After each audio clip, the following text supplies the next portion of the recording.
Hadirin Bapak Ibu yang hadir pada kesempatan ini, semoga kita senantiasa diberikan kesehatan, kebaikan, keberkahan, keridhaan dari Allah Subhanahu wa taala, dan semoga kita diberikan ilmu yang bermanfaat sehingga tidak hanya sekedar bermanfaat untuk diri kita, tapi juga untuk orang-orang yang mengenal kita, dan semoga kita diwafatkan dalam keadaan husnul khatimah. Amin ya rabbal alamin. Alhamdulillah, puji syukur kita panjatkan kehadirat Allah Subhanahu wa taala. Karena sampai detik ini Allah masih sayang kepada kita. Allah masih menginginkan kebaikan atas kehidupan kita. Berapa banyak orang-orang yang telah mendahului kita, mungkin menurut Allah ini cara berhusnuzon baik ya Pak ya. Mereka yang telah mendahului kita, mungkin menurut Allah amalnya lebih baik dibanding kita. Sedangkan kita yang masih dihidupkan sampai detik ini, barangkali Allah melihat amal kita belum seberapa. Sehingga dengan itu Allah titipkan umur, Allah titipkan kebaikan kepada kita, Allah titipkan agar kita menjadi manusia yang terbaik, dengan harapan kita dikembalikan nanti dalam keadaan yang terbaik di sisi Allah Subhanahu wa taala.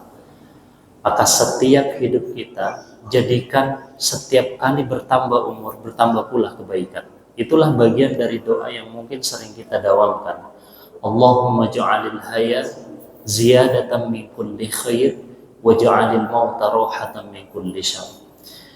Allahumma ja'alil hayat, ya Allah jadikan setiap hidupku ketika bertambah kebaikan. Wa ja'alil mauta, dan kalaulah engkau sudah memanggilku, maka jadikan kematianku adalah beristirahat dari segala keburukan.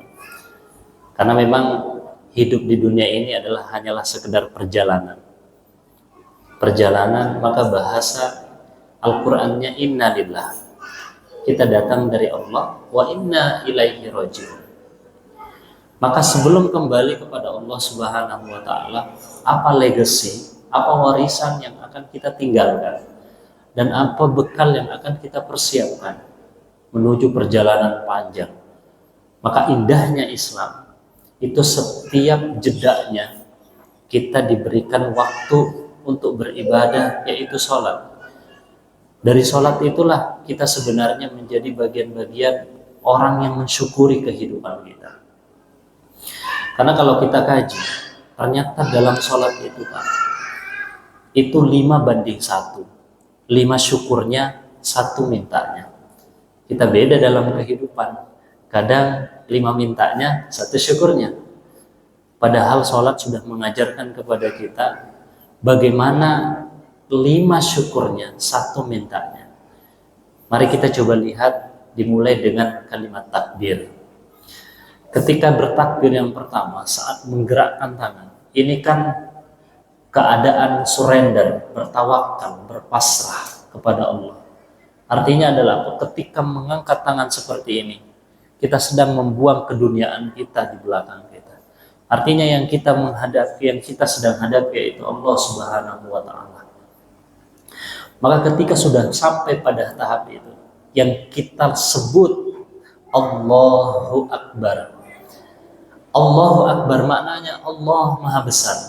Ini kalau kita lebih dalami makna daripada kalimat itu, dia akan menggunakan isim tafdil, yaitu alifnya daripada kabarnya, jadi menjadi akbar, yang maha besar, Allah yang maha besar. Ketika menyebut Allahu Akbar, engkaulah zat yang maha besar.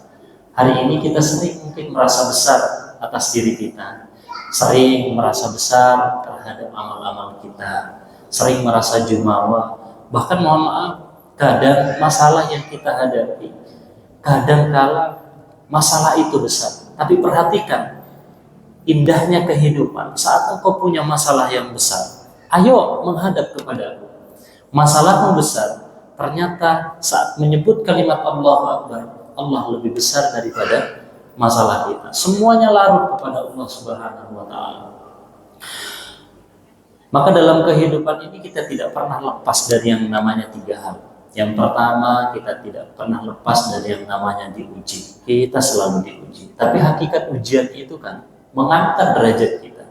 Tidak ada satupun ujian yang datang kepada seorang hamba, melainkan ujian itu akan mengangkat derajat seseorang. Gak usah jauh-jauh deh, lihat bagaimana ujian anak TK. Berbeda kan dengan ujian anak SD. Artinya semakin naik level ujiannya, berarti semakin tinggi tingkatannya. Hanya kita yang menerima sinyal ujian itu kadangkala menganggap, oh ujian ini lagi gak baik deh menurutku. Sederhana analoginya begini Pak. Suatu waktu mungkin kita pergi naik motor, pergi mau bekerja, lalu terjadi ban motor kita atau ban mobil kita bocor. Apa yang kita ucapkan? Oh takdirku nih lagi gak baik-baik nih, kan gitu ya. Kita bawa ke bengkel. Kata orang bengkel, alhamdulillah, dari pagi saya belum dapat customer, hari ini saya dapat. Artinya kan sinyal tentang takdir itu adalah dari kita sendiri, sedangkan yang Allah datangkan kepada kita itu semuanya sebenarnya kebaikan. Maka nggak pernah kita hidup itu lepas dari yang namanya ujian. Maka ayo jalan ujian itu sendiri. Yang kedua, selama kita hidup itu tidak akan pernah lepas dari yang namanya komentar oleh orang lain. Apapun komentarnya, kita akan selalu menemui komentar. Ada sebuah kisah, namanya Luqmanul Hakim di dalam Al-Quran. Ini kisahnya sudah masyhur. Ketika beliau naik ke atas keledai bersama anaknya berdua, lewat suatu perkampungan, kata orang kampung, ini anak sama bapak nggak berperi kebinatangan. Masa binatang sekecil itu dinaiki berdua? Akhirnya turun, anaknya turun, bapaknya di atas. Tarik tuh keledainya. Lewat suatu perkampungan, kata orang kampung itu, bapak nggak kasihan sama anaknya. Masa anaknya sekecil itu disuruh narik keledai? Akhirnya dibalik Pak. Anaknya di atas, bapaknya di bawah. Lewat suatu perkampungan, kata orang kampung, itu anak nggak kasihan sama bapaknya. Masa bapaknya sudah tua renta seperti itu disuruh narik keledai? Akhirnya turun dua-duanya, keledainya ditarik. Lewat satu perkampungan, kata orang kampung itu anak sama bapak, mikir gak sih? Kan keledai itu bisa dinaiki, kenapa nggak dinaiki? Akhirnya kata anaknya, Pak dari tadi kok kita selalu dikomentari oleh orang. Ya sudah kalau gitu kita ikat kakinya, kita butuh keledainya. Betul, diikat, diangkat. Lewat satu perkampungan, kata orang kampung ini orang-orang gila ini. Berhenti sejenak, kata Luqmanul Hakim. Karena Luqmanul Hakim ini kan orangnya yang selalu mendapatkan hikmah, selalu mengambil memetik hikmah dari sebuah keadaan. Kata beliau, nak, apa yang kamu rasakan dari tadi? Iya, kita selalu dikomentari oleh orang. Begitulah kehidupan. Jangankan pekerjaan iblis yang kita lakukan, pekerjaan yang mungkin setara malaikat, itu selalu dikomentari oleh orang. Karena begitulah pandangan orang. 1000 kebaikan yang kita lakukan saat melakukan satu keburukan, kebaikan yang 1000 itu hilang, yang satunya kelihatan. Oke, dibalik Ustaz. Sekarang 1000 kejahatan yang kita lakukan saat melakukan satu kebaikan, yang mana dilihat? Yang keburukannya pasti akan bilang, oh pura-pura baik aja tuh, padahal dia ahli maksiat. Itu pandangan manusia.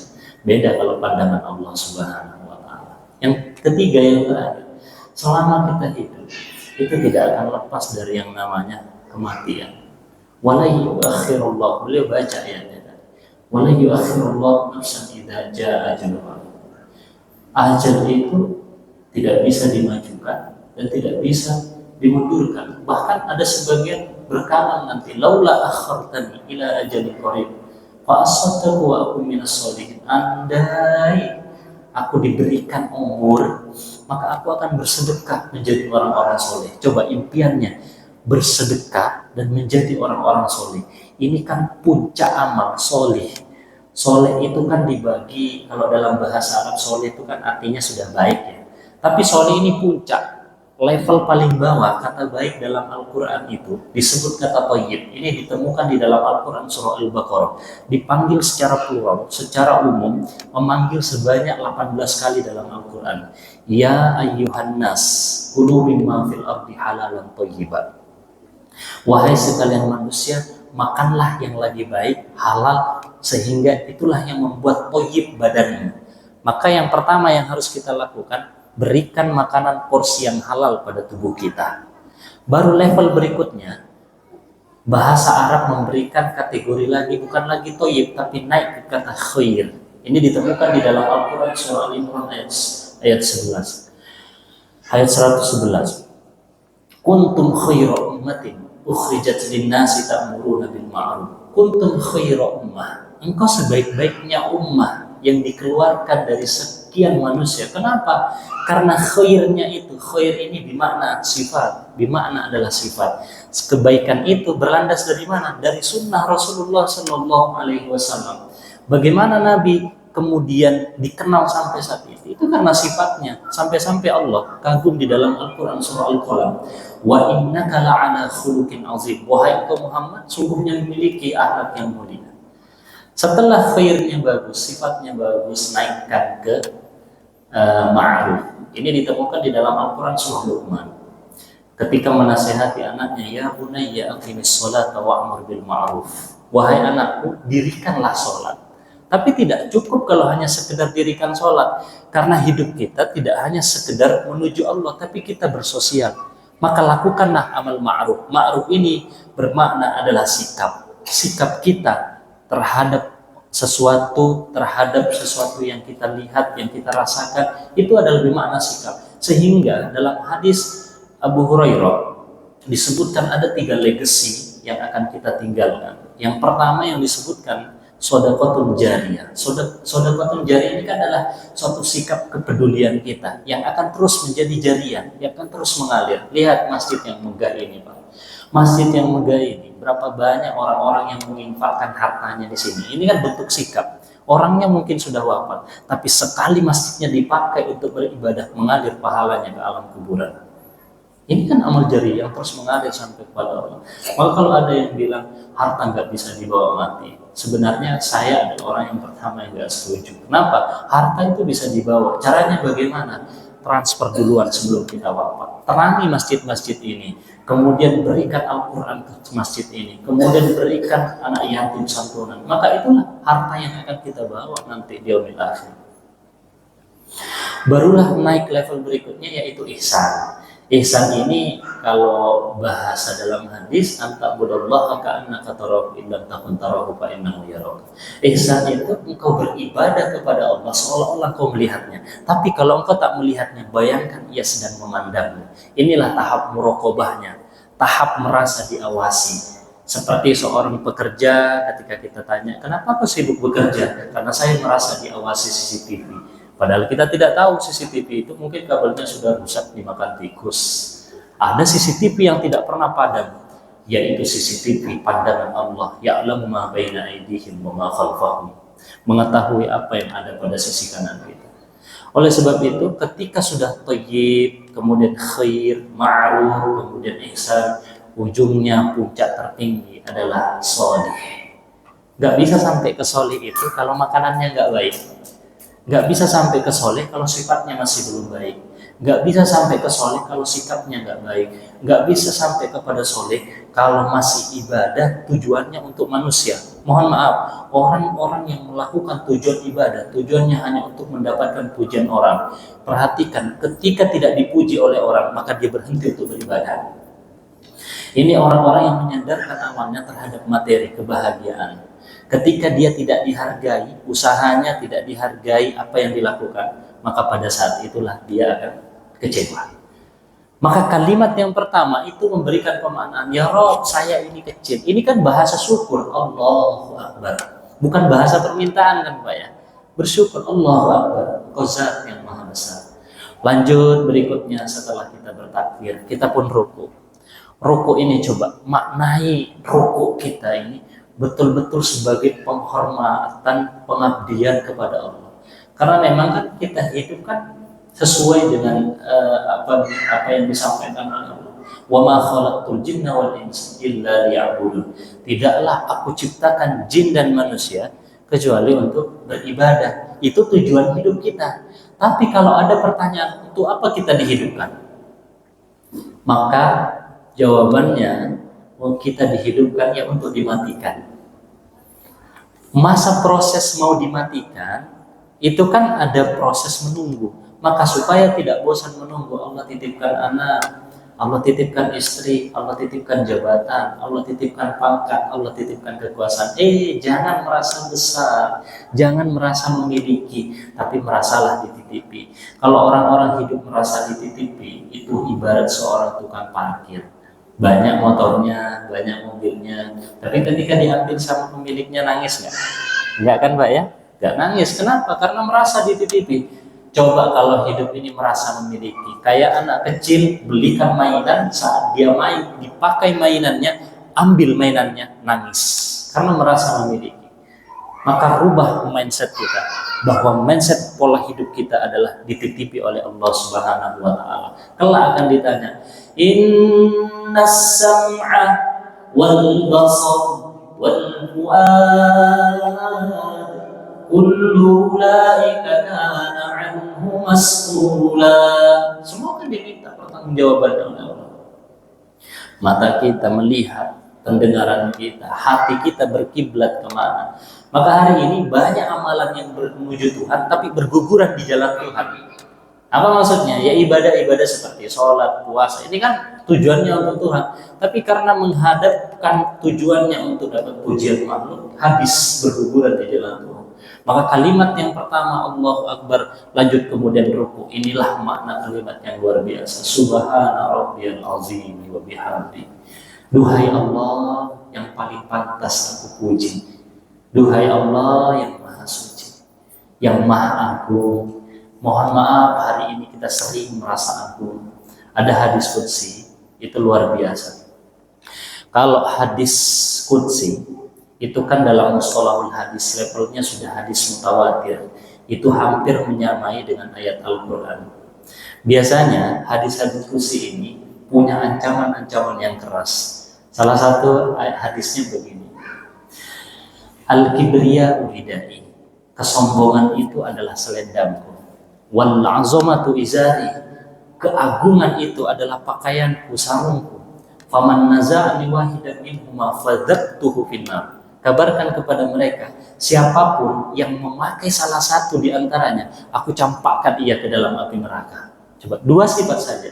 Ini kan yang pernah pakai siapa? Iblis kan? Iblis pernah pakai salah satu warisan ini. Ketika Allah ciptakan Nabi Adam alaihi salatu wassalam, diminta untuk bersujud, apa yang dikatakan oleh iblis kala itu? Qala ana khairum minhu. Saya ini lebih baik dibanding dia. Dia ini diciptakan dari lumpur yang busuk. Sedangkan aku diciptakan dari api. Satu gerakan ada pada gerakan sholat, yaitu gerakan sujud. Di situ dia tidak mau atas perintah Allah Subhanahu wa taala. Dia menolak karena dia menggunakan bahasa ana khair. Saya tuh merasa lebih baik. Maka ketika ada orang yang sudah masuk ke dalam kolbunya, perasaan merasa, disitulah dia terjatuh sejatuh-jatuhnya. Maka betul Allah turunkan iblis ke Basrah.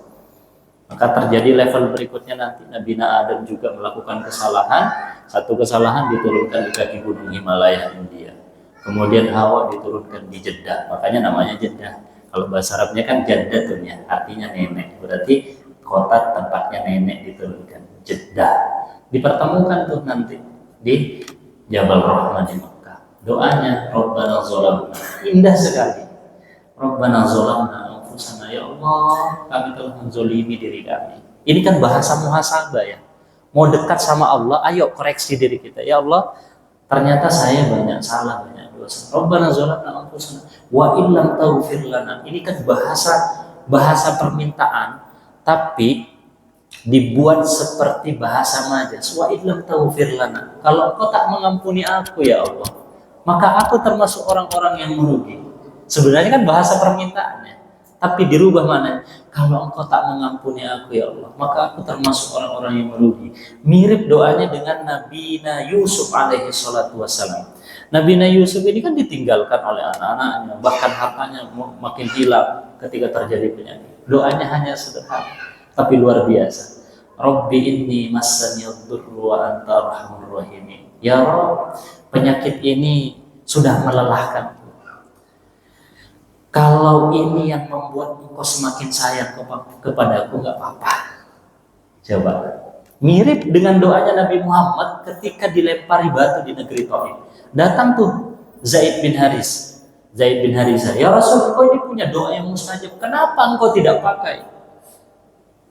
Apa kata Rasul? Aku simpan doaku untuk syafaat umatku di akhirat. Tapi Nabi di situ mengadu, dalam bahasa aduannya di situ ada kalimat yang mengadu. Illam yakun bika alayya ghadabun fala ubali. Ya Rob, nggak apa-apa.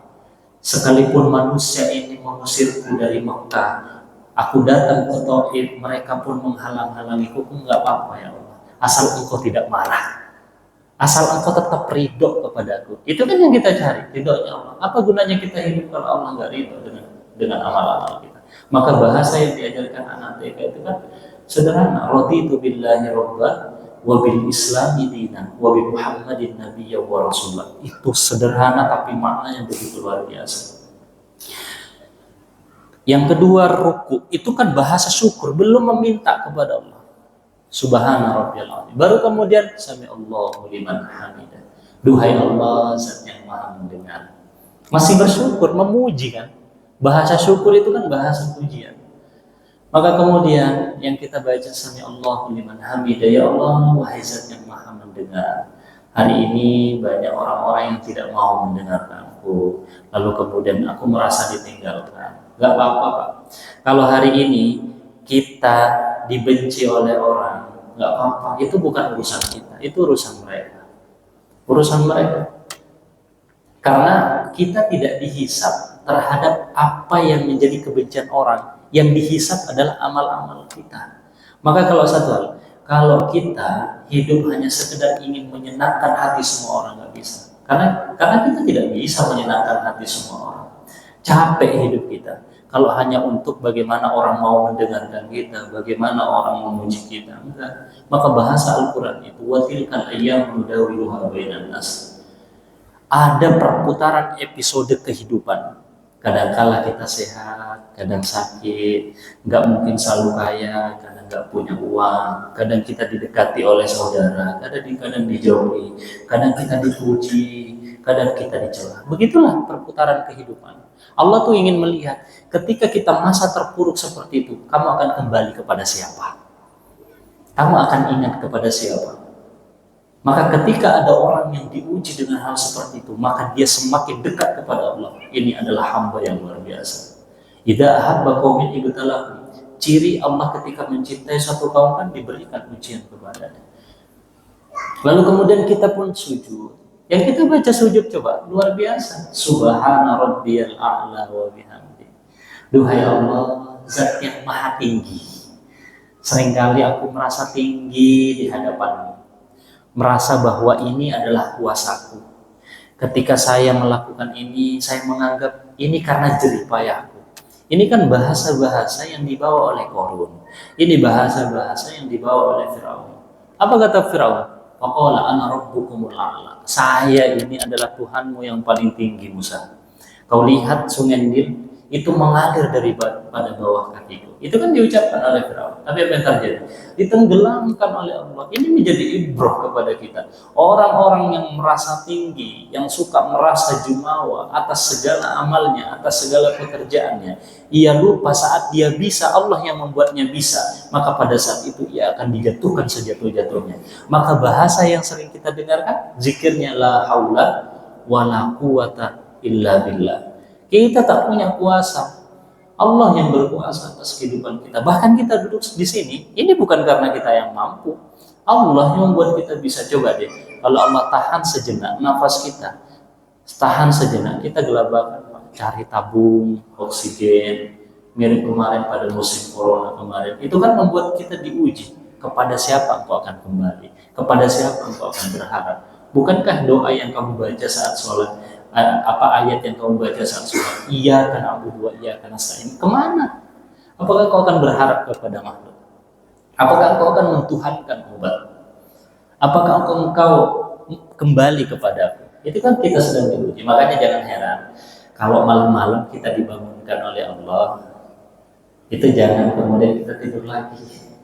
Itu tanda bahwa Allah itu sedang rindu sama kita. Mungkin selama ini kita terlalu sibuk dengan dunianya sampai kita lupa siapa yang menciptakan dunia. Kita terlalu sibuk mengejar rezeki. Kita sampai lupa siapa yang menitipkan rezeki. Allah bangunkan kita di tengah malam supaya kita mudah mengadu, angkat tangan. Maka kata Sayyidina Umar bin Khattab, aku tidak khawatir terhadap dikabulkan doaku atau tidak. Tuh. Karena setiap kali hamba meminta doa kepada Allah, pada saat itu Allah hadirkan karunia kepadanya. Coba. Yang aku khawatirkan ketika aku tidak berdoa. Ketika aku tidak berdoa, maka jangan khawatir. Ketika kita sudah berdoa, pasti Allah segera akan datangkan karunia-Nya di waktu yang tepat, dengan kadar yang tepat, dengan ukuran yang tepat. Pasti. Maka jangan pernah berkata, kenapa doaku tidak diterima? Hanya kita yang terlalu tergesa-gesa. Bahasa hadisnya kan, kullu da'watin mustajabah illam ya'jal. Semua doa itu diijabah illam ya'jal, kecuali yang tergesa-gesa. Maka saat sujud pun, makanya posisi yang paling dekat di sisi Allah kan posisi sujud. Posisi sujud kepada Allah. Nah, ini dia. Tadi takbir masih bersyukur muji Allah, kemudian ruku masih muji Allah, kemudian i'tidal muji Allah, sujud muji Allah, sudah 4. Baru kemudian duduk di antara 2 sujud. Disitulah kita minta. Baru minta kan? Dari tadi syukur saja. Apa yang kita minta? Ternyata permintaan kita dalam waktu gerakan itu semuanya mengumpulkan semua permintaan kita dalam kehidupan. Yang pertama, Rabbi ufirli. Coba. Ini sering minta ampun kan sama Allah? Sudah ada dalam sholat. Hanya kita tuh terlalu tergesa-gesa. Tumak ninanya belum kita rasakan. Rabbi ufirli. Ya Allah, ampuni aku. Pak, mohon maaf, saya mau tanya. Setan yang menggoda Nabi Adam masih hidup nggak sampai sekarang? Masih hidup nggak? Masih kan? Sekelas Nabi Adam aja keluarkan dari surga, apalagi sekelas kita, ya kan? Artinya, ayo jangan pernah berhenti untuk minta ampun. Allah itu tidak pernah bosan ngampunin hambanya. Cuman kadang hambanya yang bosan minta ampun sama Allah. Rabbighfirli, ya Allah ampuni aku ya Allah. Ampuni segala kehilafanku, kesalahanku. Rabbighfirli. Kemudian kalimat warhamni. Ya Allah sayangi aku. Yang membuat kita masuk surga apakah amal-amal kita? Enggak. Yang membuat masuk surga apakah sholat kita? Enggak. Itu hanya wasilah. Tapi harus dikerjakan, jangan ditinggalkan. Karena kita adalah statusnya adalah seorang hamba. Dari itulah kita dapat namanya rahmat nanti.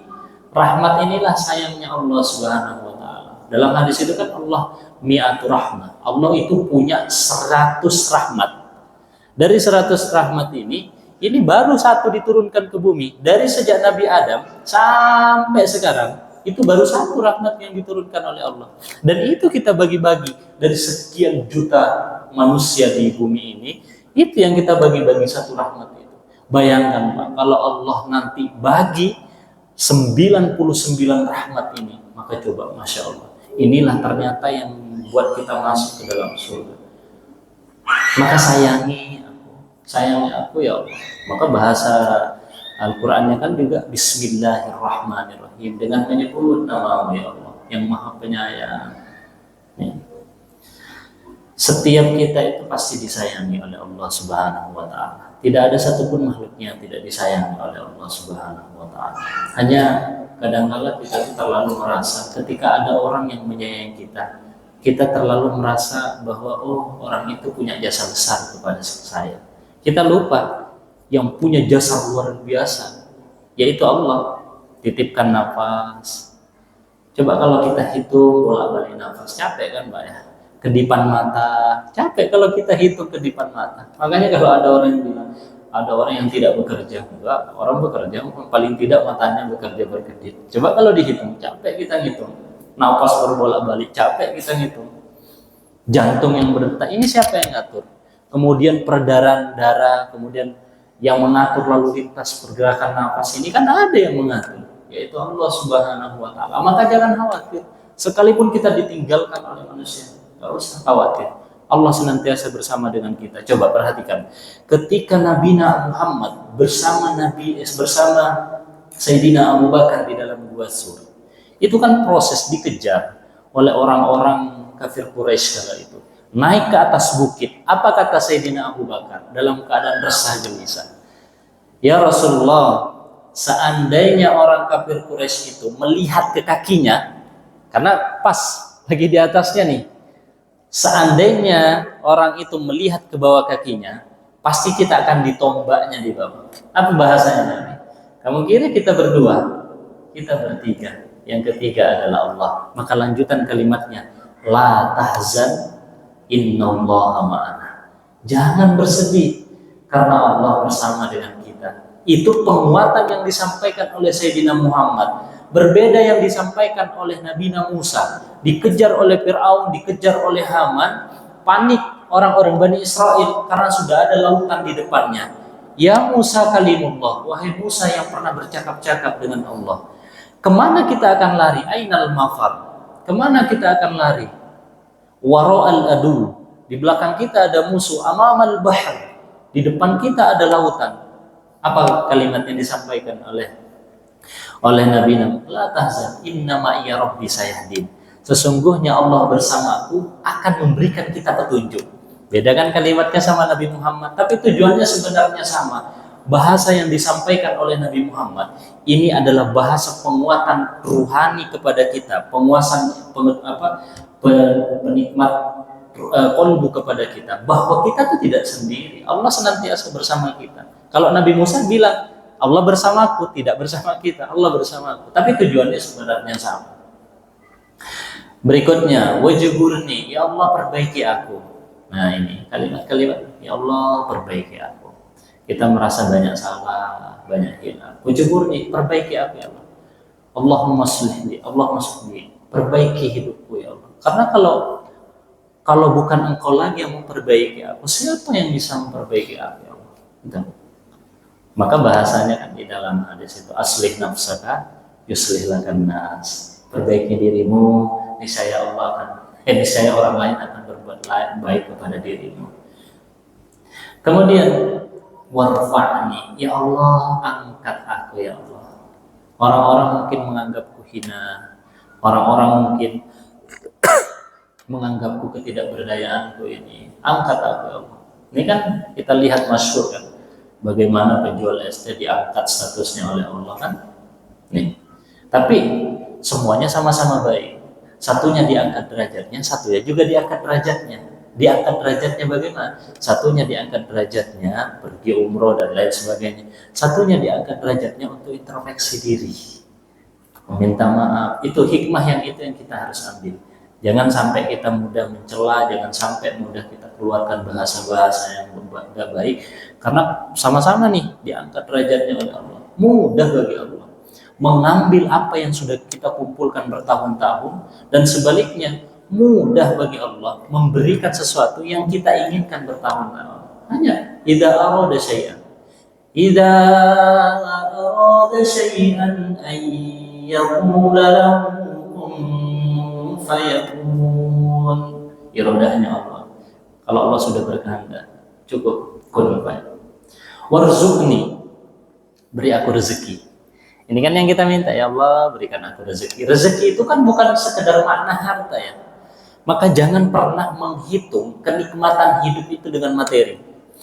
Jangan pernah menghitung. Tapi rezeki itu, maknanya rezeki itu indah ketika kita butuh dia ada. Nah ini rezeki. Ketika kita butuh dia ada. Bukan yang banyak, bukan selalu yang banyak itu adalah rezeki. Tapi ketika kita butuh dia ada, itu adalah nikmat yang cukup. Maka bahasa Al-Quran kan innahu huwa aghna wa aqna. Kebalikannya orang kaya bukan orang miskin ternyata. Orang cukup. Aghna wa aqna. Bukan aghna wa miskin, enggak. Tapi innahu huwa aghna wa aqna. Kebalikannya yang kaya itu adalah yang cukup. Banyak sekarang orang yang punya harta, tapi ia belum merasa cukup. Maka sesungguhnya dia bukan orang kaya masih. Karena standar yang kaya itu adalah yang cukup. Walaupun dia tidak punya dalam pandangan makhluk, tetapi ketika hatinya sudah cukup, beres semuanya. Sama yang diucapkan oleh Nabi Ibrahim masuk ke dalam api. Hasbiyallah wa ni'mal wakil, ni'mal maula wa ni'mal nasir. Sama Nabi Yunus masuk ke dalam perut ikan. La ilaha illa anta subhanaka inni kuntu minadz dzalimin. 40 hari 40 malam. Siapa yang ngasih makan? Allah. Warzuqni, ini kan adalah bentuk rezeki. Rezeki tidak hanya sekedar materi tadi. Wahdini, nah ini wahdini. Ya Allah, berikan aku hidayah. Hidayah ini selalu datang, Bapak ya. Hidayah itu selalu datang. Ini saya contohkan. Ini ada HP. HP ini kan punya kartu di dalamnya. Ketika HP ini, kartu di dalamnya, chip yang warna kuning itu tergores, kemungkinan besar jaringannya itu tidak akan ada di sini. Tidak akan ada. Padahal kartunya ada, HP-nya hidup, sinyalnya nggak ada. Nah, maksudnya adalah apa? Ada orang-orang tuh seperti itu, hidup, tapi karena chip di dalam dirinya, kolbunya itu tergores oleh maksiat, tergores oleh dosa. Ketika hidayah datang kepadanya, ia hanya sekedar lewat lalu kemudian pergi. Sederhana panggilan hidayah melalui sholat. Hayya 'alas shalah, tutup telinga. Ini kan bagian-bagian umatnya Nabi Nuh. Dulu kan umatnya Nabi Nuh begitu. Lalu kemudian dia pergi menutup kepalanya. Ini kan datang hidayah kepada kita. Tergantung kita mau nggak jemput hidayah ini. Orang tanam cabai, rumput ikut tumbuh, ya nggak Pak? Iya. Tapi kalau tanam rumput, cabai nggak ikut tumbuh. Artinya adalah apa? Ketika kita tanam kebaikan, keburukan itu pasti akan selalu ikut. Tapi kalau yang kita tanam adalah keburukan, kebaikan tidak akan pernah ikut menyertai. Wahdini wa'afini wa'fu anni, maafkan aku ya Allah, berikan aku maafmu. Maafkan aku. Ujung daripada kehidupan kan kita dapat maafnya Allah Subhanahu wa taala. Siapa sih yang nggak punya salah, yang nggak punya dosa? Kita ini Pak, di sini hanya kelihatan baik, cuman karena Allah tutupi aib-aib kita. Coba kalau Allah bongkar aib-aib kita, malu kita. Maka doanya yang disampaikan itu kan Allahumma astur awrati bisitril jamil. Ya Allah, tutup auratku ya Allah, tutup aibku ya Allah. Maka kalau melakukan amalan di dalam kitab Ihya Ulumuddin itu disebutkan, ketika engkau melakukan amalan, maka sembunyikan sebagai amalan kebaikan, sembunyikan sebagaimana engkau menyembunyikan amal yang buruk, amal buruk. Usahakan sembunyikan, biarlah Allah yang tahu. Karena banyak baru masyhur nanti, ketika kita wafat, saat wafat baik itu baru ketahuan, oh ternyata amalannya ini begini, pantesan wafatnya bagus. Baru dicek sama manusia, cek oleh orang lain, oh ternyata begini, oh sholatnya begini, oh rajin sedekah subuh, oh rajin menyentuhnya anak yatim, oh rajin kemudian begini dan lain sebagainya. Itu baru dicek saat kita wafat. Baru satu permintaan, baru kemudian yang terakhir kan 5. Makanya saya sebutkan tadi 5:1. 5-nya yang mana? 5-nya tahiyat. At-tahiyatul mubarakatuh, shalawatut thayyibatul lillah, assalamualaikum. Ini kan bentuk penghormatan semua. Penghormatan kepada Allah dan penghormatan kepada baginda Nabi Muhammad dan sholawat kepada Nabi Ibrahim.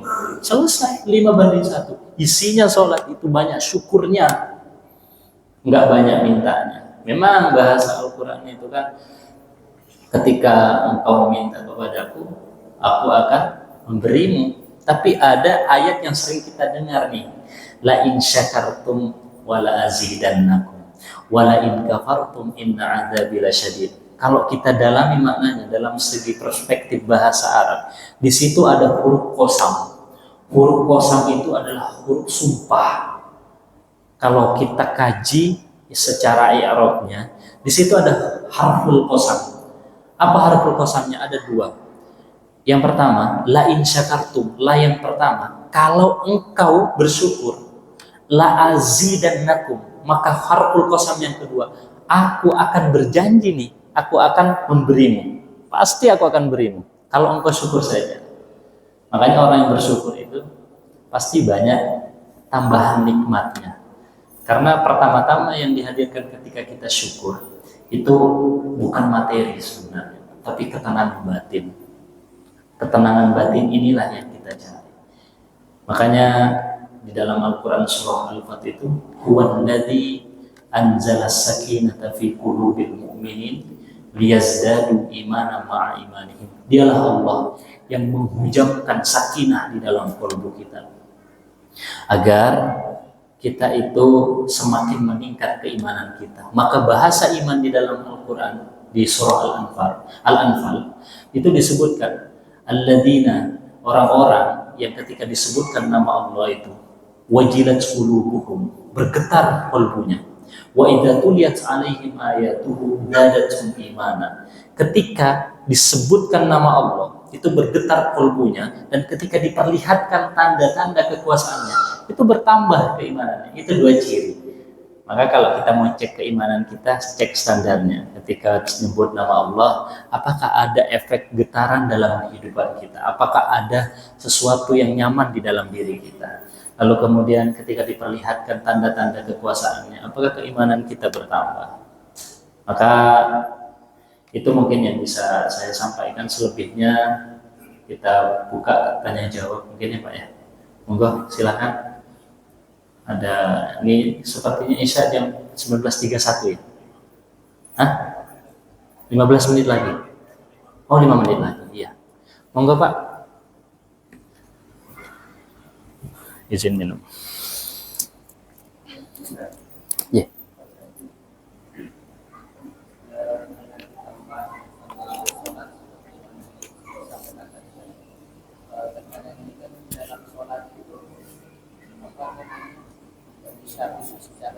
Nah.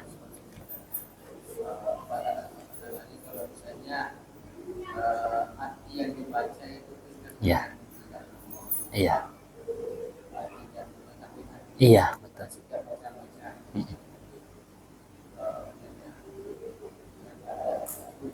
Iya.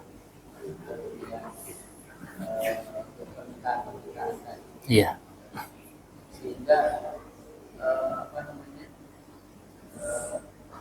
mungkin tidak sesuai dengan gerakan dengan pikiran ya. Iya. Yang lain dipikirkan. Iya.